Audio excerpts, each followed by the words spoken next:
안녕하세요. 필름사진 채널 화이트그래피입니다.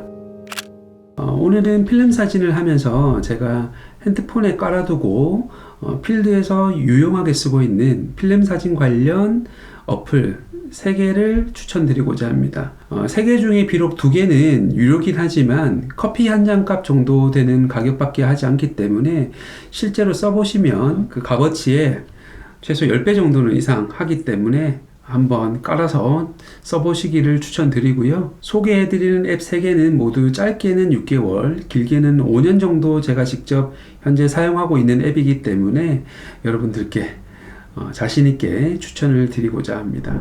그 첫 번째 앱은 뷰파인더라는 앱이고요. 앱스토어에서 5,000원 정도 하네요. 제 채널 영상에서도 이 앱을 사용하는 장면이 여러 번 나온 적이 있는데 무슨 앱인지 궁금해 하셔가지고 댓글로 알려드린 적도 있습니다. 이 앱 같은 경우는 그 핸드폰에 있는 카메라를 가지고 그 특정 카메라의 특정 렌즈의 화각을 미리 핸드폰을 통해서 시뮬레이션해 볼 수 있는 앱이에요. 사실 저도 라이카나 핫셀을 쓸 때는 그렇게 이 앱의 필요성을 많이 느끼지는 못했는데 후지 G617 이게 무게만 1.5kg거든요.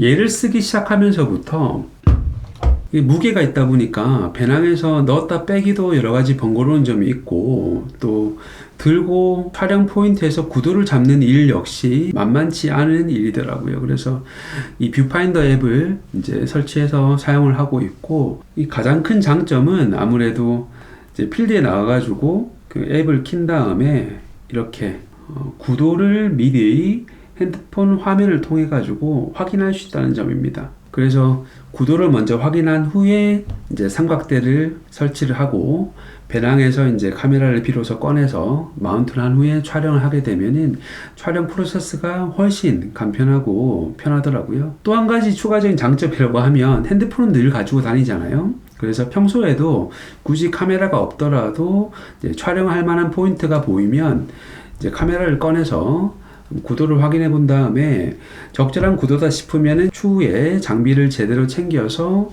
그 포인트에 다시 방문해서 촬영을 할 수 있다는 장점도 있고요. 자, 그러면 이제 뷰파인더 앱의 기능에 대해서 한번 설명드려 볼게요. 그 첫 화면을 보시면은 상단에는 간이 노출계 기능이 있어요. 그래서 조리개 값, 셔터 스피드, 그리고 ISO를 설정할 수가 있고요. 그 예를 들면은 조리개 값을 변경시키면 자동으로 셔터 스피드가 변경되는 걸 볼 수가 있습니다. 제가 지금 가지고 있는 이런 외장 노출계하고 비교를 해보니까 이제 정확하지는 않은 것 같아요. 한 스탑에서 2스탑 정도 차이는 나는데 급할 때 충분히 활용할 수 있을 정도는 되는 것 같습니다. 제가 미리 설정해둔 필름 포맷들이 입력이 되어 있고요. 지금 제일 위에는 617 포맷, 이제 하셀블라드의 스퀘어 포맷 시 입력되어 있습니다. 그리고 우측 하단에도 보시면은 이제 요 포맷 같은 경우는 이제 CF 80mm 기준이고요. 두 번째 렌즈인 줌망원에 이제 150mm를 설정하게 되면은 이렇게 프리뷰 상으로도 확대가 돼서 보이는 걸 확인할 수가 있어요. 맨 하단에 그 셔터 버튼이 있고 셔터 버튼을 클릭을 하면 화면이 촬영이 되게 됩니다. 이 촬영된 사진은 이 앱 안에 있는 포토 갤러리라는 곳에 저장이 되게 됩니다. 근데 이 포토 갤러리가 굉장히 장점이 있어요.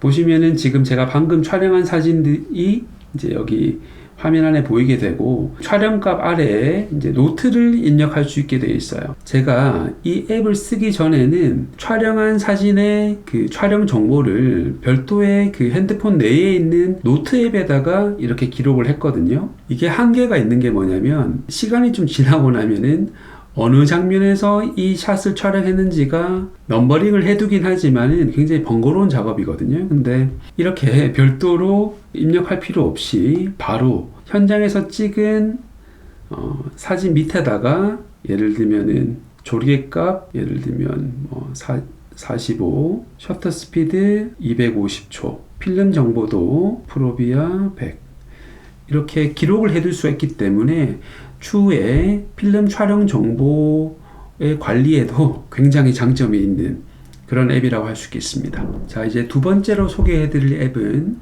Reciprocity Timer라는 앱이고, 제가 2,500원 정도의 결제를 하고 쓰고 있는 앱인데요.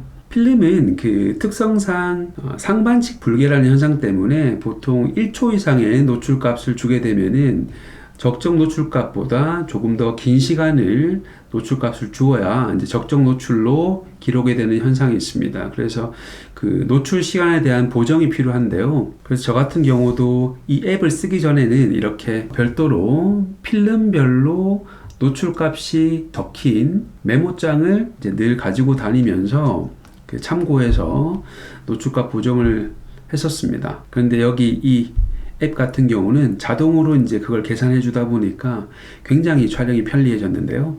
장노출 좋아하시는 분이라면은 반드시 한번 써보시기를 적극 추천드리는 앱입니다. 그리고 실제로 제가 쓰던 이 촬영 데이터하고 이 앱에서 환산해주는 노출값을 비교를 해보니까 한 10초에서 15초 정도의 편차밖에 나지를 않더라고요. 그래서 더 이상 이 메모장은 보지는 않고 이 앱에서 제시해주는 값을 신뢰를 하고 촬영을 하고 있고, 또 지난 6개월 이상 사용하면서 특별히 이 노출값을 활용해서 촬영한 사진이 그렇게 노출 실패가 없었기 때문에 잘 사용하고 있는 상황이에요.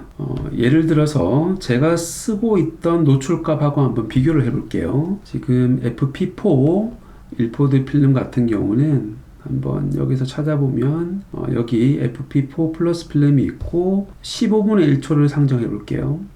그러면은 이 앱에서는 15분의 1초일 때 ND 1000 필터를 적용하게 되면은 2분 57초의 노출을 줘야 한다고 제시를 하고 있습니다. 제가 가지고 있는 원래 데이터에서는 15분의 1초일 때 199초이니까요. 이 앱에서는 177초, 약 22초 정도 차이가 나는데, 워낙 긴 시간이다 보니까 22초는 그렇게 노출값에 큰 영향을 미치지는 않는 값이 되겠고, 조금 더 긴 시간을 상정해 보게 되면은 2분의 1초를 한번 볼게요. 2분의 1초일 때는 이 앱에서는 43분 12초를 제시를 하고 있어서 대략 2592초가 되는데, 제가 기존에 쓰고 있던 메모장 상으로는 2516초, 그러니까 76초 정도라서 그 43분이라는 긴 노출 대비해서는 노출 오차가 그렇게 크지 않은 걸 알 수가 있습니다. 사용 방법에 대해서 한번 알아보겠습니다. 지금 보시면은 상단에 이제 필름을 선택할 수 있게 되어 있고요. 후지나 코닥 또 일포드 같이 이제 메인스트림 필름은 물론이고요.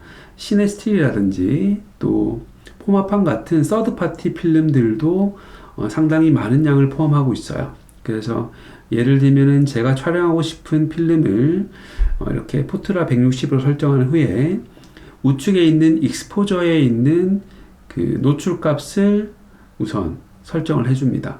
이 노출값은 ND 필터를 끼우기 전에 노출값이 되겠죠. 그 다음에 ND 필터 값은 이 중앙부에 보시면은 이제 필터라는 메뉴가 있어요. 여기서 좌측에 이제 세팅 버튼을 클릭하시면 이렇게 다양한 이제 필터들에 대한 보정 값을 설정할 수가 있고, 저 같은 경우는 이렇게 제가 자주 쓰는 ND8, ND64, ND1000 필터를 미리 세팅을 해 두었습니다. 예를 들어서 포트라 160에 ND64 필터를 끼웠다 손 치면 지금 상단에 플러스 버튼을 클릭하면 이 필터 값이 적용이 되게 되고, 만약에 노출이 1분일 경우에는 상반칙 불개를 적용했을 때 4분 8초가 제한이 되고 있습니다. 그 릴리즈 버튼을 누름과 동시에 스타트 버튼을 클릭하면 이렇게 타이머가 돌아가는 걸 볼 수가 있어요. 그리고 타이머가 끝나게 되면은 핸드폰에서 진동으로도 알람을 해주기 때문에 사용이 상당히 편리한 걸 알 수가 있습니다. 자, 이제 세 번째 소개해드릴 앱은 집에서 자가현상 하시는 분들께 추천드리고 싶은 앱입니다. 바로 디벨로프라는 앱이고요. 자그마치 무료인데요. 이제 현상할 때 각 현상 프로세스별로 현상 시간을 측정하고 또 교반 타이밍을 알려줄 수 있는 그 앱이에요. 제가 이 앱을 아이폰 6 때부터 설치해서 지금은 아이폰 11 프로인데요. 여기서도 특별한 문제 없이 잘 돌아가고 있는 앱입니다. 사용법을 한번 살펴보면은 이렇게 제가 필름별로 그 현상액별로 미리 세팅을 해둔 값이 있거든요. 예를 들어서 D76의 FP4 같은 경우는 이제 디벨로핑 타임이 11분이고요. 첫 1분 동안은 이제 계속 교반을 하고 이제 1분이 지난 후 이제 11분까지는 매 30초마다 교반을 해줘야 되기 때문에 이 앱상으로도 1분이 지난 후 매 30초마다 인터벌 알람 기능을 설정을 해둔 상태입니다. 그리고 11분이 끝나면은 이제 픽스 10분 그리고 수세 5분 마지막으로 포토플로 1분을 설정을 해두었어요. 이제 스타트 타이머를 클릭하시면 바로 타이머가 작동을 하게 되고 각 현상이라든지 픽스라는 단계가 끝날 때마다 터치를 해줘야만 그 다음 스텝으로 넘어갈 수 있기 때문에 저만의 현상 페이스에 따라서 이제 편안하게 앱을 이용할 수 있도록 설정이 되어 있습니다. 그리고 시각적으로도 이렇게 그 전체 시간과 해당 인터벌의 시간이 같이 표기되어서 확인하기가 좋고, 이렇게 한번 인터벌이 끝나게 되면은 다시 인터벌 타임이 세팅이 되면서 해당 구간에 대한 잔여 시간을 확인할 수 있게 되어 있어요. 자, 지금까지 그 필름 사진과 관련된 유용한 앱 3가지에 대해서 한번 살펴봤고요. 모쪼록 여러분들 필름 사진 하시는데 도움이 되셨길 바라면서 오늘 영상 마치도록 하겠습니다. 혹시 이 앱 관련해 가지고 궁금한 점이 있으시면은 아래 댓글란에다가 남겨주시면은 제가 답변 드릴 수 있을 것 같아요. 오늘 영상 여기까지 하도록 하고요. 또 다음 영상에서 인사드리도록 하겠습니다.